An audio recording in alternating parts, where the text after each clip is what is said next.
Because computer numerical control, or CNC machines, work on different sorts of products, they store a wealth of intellectual property that makes them appealing targets for a manufacturer's competitors or malicious actors looking for their next big payday.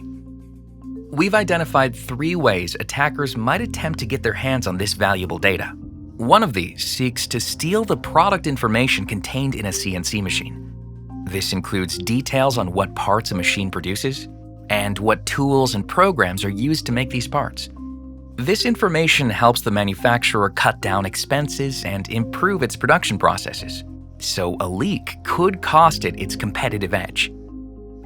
In this simulated breach, an attacker is able to exfiltrate data about the spindle tool that a CNC machine maneuvers.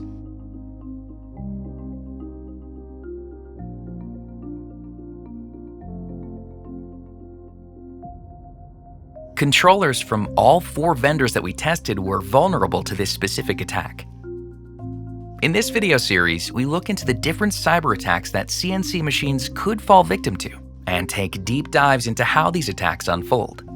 To learn more, visit research.trendmicro.com/CNC machine security.